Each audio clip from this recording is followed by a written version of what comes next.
আসসালামু আলাইকুম viewers, welcome back to my channel. Viewers, আজকে আমি পাবদা মাছের খুবই ইউনিক একটি রেসিপি নিয়ে হাজির হয়েছি। এটা হলো সরষে পাবদা।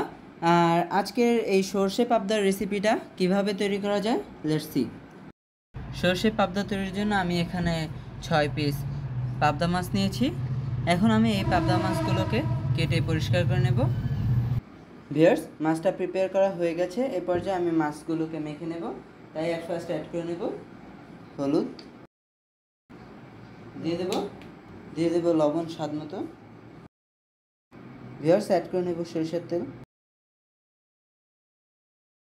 ভিউয়ার্স, মাছটা মাখা হয়ে গেছে। এখন আমি একটি পেস্ট তৈরি করে নেব। তাই নিয়েছি আমি এখানে সরিষা। আমি এখানে সাদা সরিষা ও লাল সরিষা দুটোই নিয়েছি, প্রায় 3 চা চামচ পরিমাণ। আমি এটাকে ভিজিয়ে ভালো করে ছাঁকনির সাহায্যে ধুয়ে নিয়েছি, কারণ এতে অনেক মাটি থাকে।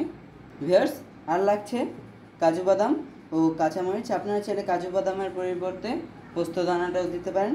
আর ভিউয়ার্স, আমি এখানে টমেটো নিয়েছি 2টি বড় সাইজের। এটাকে আমি কেটে নিয়েছি, আর এটা ডিপ ফ্রিজে ছিল, তাই এরকম দেখাচ্ছে। এটাকেও আমি পেস্ট করে নেব। ভিউয়ার্স, আমি চুলায় একটি প্যান বসিয়ে গরম করে নিয়েছি। দিয়ে দেব সরষের তেল। ভিউয়ার্স, তেলটা গরম হয়ে গেছে। এখন আমি এখানে মাছগুলো দিয়ে দেব। মাছটাকে কিন্তু আমি 10 থেকে 15 মিনিট ম্যারিনেট করে নিয়েছিলাম।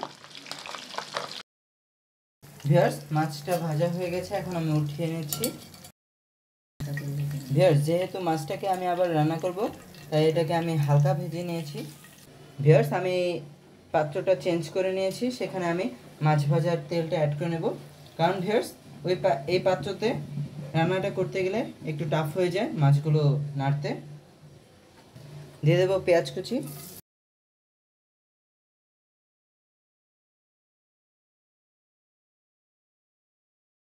ভিউয়ার্স, অ্যাড করে নেব পেঁয়াজ বাটা 2 চা চামচ।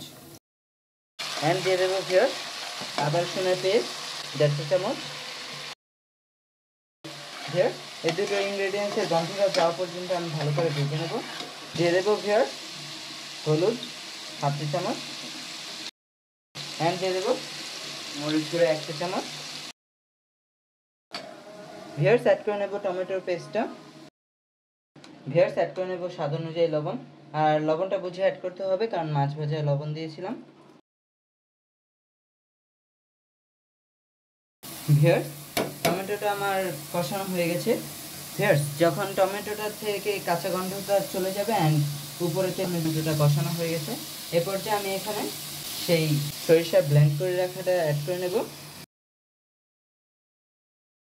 ভিউয়ার্স, অ্যাড করে নেব চিনি 1 চা চামচ। ভিউয়ার্স, এখন অ্যাড করে নেব পানি।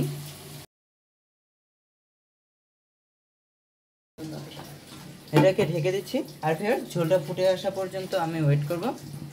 ভিউয়ার্স, ঝোলটা ফুটে এসেছে। এই পর্যায়ে আমি এখানে মাছগুলো অ্যাড করে নেব। ভিউয়ার্স, আমার চ্যানেলে সর্ষে বেলে অ্যান্ড সর্ষে ইলিশের রেসিপি আছে, অ্যান্ড সর্ষে দিয়ে শোল মাছের রেসিপিও আছে। আপনারা চাইলে সেখানে গিয়ে দেখতে পারেন।